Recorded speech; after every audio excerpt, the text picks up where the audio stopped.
এরপর অধীর আগ্রহ নিয়ে অপেক্ষা করার পর অবশেষে কুমারীকে নিয়ে হাজির হলো পুরোহিত মশাই। দেখো কোলে করে কি সুন্দর নিয়ে আসছে। এরপর তাকে বসিয়ে তার সাজানো শুরু হলো, ঠিক যেন ছোট্ট একটা মা দুর্গা। দেখো কি সুন্দর মিষ্টি দেখতে লাগছে বাচ্চাটাকে, আর সাজিয়েছেও দেখো কি সুন্দর। তারপরে একে আস্তে আস্তে না অঙ্গরাগ করানো হলো, একে মুকুট পরানো হচ্ছিল, তারপরে হাতে পায়ে নানা রকম ফুলের সাজ করানো হচ্ছিল। দেখতে সত্যিই খুব সুন্দর লাগছিল। তারপরে পুরোহিত মশাই বসে পড়লো তার পুজো করার জন্য। তাকে পুজো করা হচ্ছিল, আরতি করা হচ্ছিল, নানা রকম ফুলের গয়না দিয়ে সাজানো হচ্ছিল, পা ধুয়ে দেওয়া হচ্ছিল।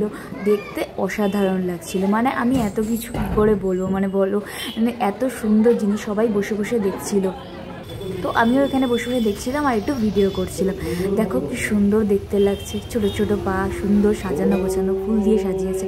পুরো সত্যিই মা দুর্গা দেখতে লাগছিল বাচ্চাটাকে। বাচ্চাটা একটু হাসছিল না, গম্ভীর ছিল, বাট দেখতে খুবই সুন্দর লাগছিল।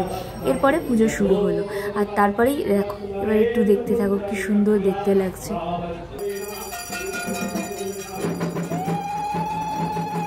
পুরোহিত মশাই ঠিক দুর্গা ঠাকুরের মতন তার পুজো করতে শুরু করলো, তাকে ফুল দিয়ে আরতি করতে লাগলো। দেখো কি সুন্দর লাগছে না দেখতে, সবাই অধীর আগ্রহে দেখছে। এরপরে বাচ্চাটার মাও এসেছিল, ওর পাশে এসে বসেছিল, জানো তো, যেহেতু বাচ্চাটা যেন কোনো প্রবলেম না হয়। তাও বাচ্চাটাকে সবাই বারবার জিজ্ঞেস করছিল তোমার কোনো অসুবিধা হচ্ছে না তো? তো বাচ্চাটা বারবার ঘাড় নেড়ে বলছিল না না কোনো অসুবিধা হচ্ছে না। দেখো কি সুন্দর লাগছিল, আর এগুলো দেখতে না অনেক ভালো লাগে। তো আমাদের এখানে বেলতলা মন্দিরে প্রত্যেক বছরই এই কুমারী পুজো হয়। তো এরপরেও সন্ধি পুজো ছিল, সন্ধি পুজোটা আমার আর দেখতে যাওয়া হয়নি। কুমারী পুজোটা দেখে আমি তারপরে এখান থেকে চলে এসেছিলাম, আর ভালো মন দিয়ে পুরো মানে সুন্দর দেখছিলাম। পুজোটা বেশ ভালো লাগছিল, জানো তো, অনেকক্ষণ ধরেই এই পুজোটা চলে। মা দুর্গা যেমন পুজো হয় তেমনই কুমারীকেও তেমনভাবে পুজো করা হয়। তো এবার দেখো যে কী সুন্দর পুরোহিত মশাই এখানে পুজো করছিলেন, আর সবাই দেখো বাচ্চাটার দিকে তাকিয়েছিল। এত মিষ্টি লাগছিল দেখতে বাচ্চাটাকে, ঠিক যেন মা ছোট্ট মা দুর্গা যেন জীবন্ত রূপে ফিরে এসছে, মানে এতই সুন্দর দেখতে লাগছিল।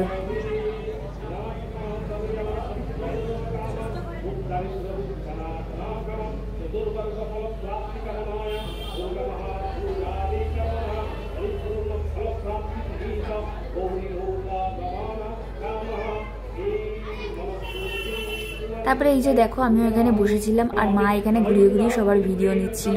এখানে আমরা সবাই বসেছিলাম, দাঁড়িয়ে থাকলে তো সবাই দেখতে পাচ্ছিল না, পেছনে অনেক লোক বসেছিল, তাই জন্য এখানে সবাই মিলে নিচে বসে পড়েছিলাম। আর দেখো সবাই কি সুন্দর এক দৃষ্টিতে তাকিয়ে আছে, বয়স্করা হাত জোর করে বসে আছে, যেন সত্যি একটা জীবন্ত মা দুর্গা যেন মনে হচ্ছিল বসে আছে। আর সবাই নমস্কার করছিল, আমিও একটু নমস্কার করে নিলাম। দেন তারপরে এখানে দেখে তারপরে চলে আসলাম বাড়িতে। আর এতই ভালো লাগছিল যে বাড়ি আসার মনই করছিল না, কিন্তু উপোস করে আছি যেহেতু, তাই জন্য বাড়িতে আসতেই হবে, তাই জন্য তাড়াতাড়ি করে বাড়ি চলে আসলাম। এখানে দেখো মায়ের পা ধুয়ে দেওয়া হচ্ছিল, কি সুন্দর লাগছিল, মানে অসাধারণ দৃশ্য। এগুলো না দেখলে না সত্যি সত্যি মানে বোঝানো যাবে না। তো যাই হোক, তোমরা ভিডিওটা দেখো, আর কেমন লাগলো সবাই জানিও।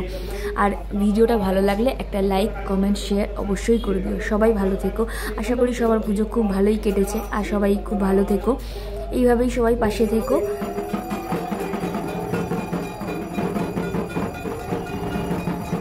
মা দুর্গার কৃপায় সবাই ভালো থেকো, সুস্থ থেকো, আর এভাবেই পাশে থেকো।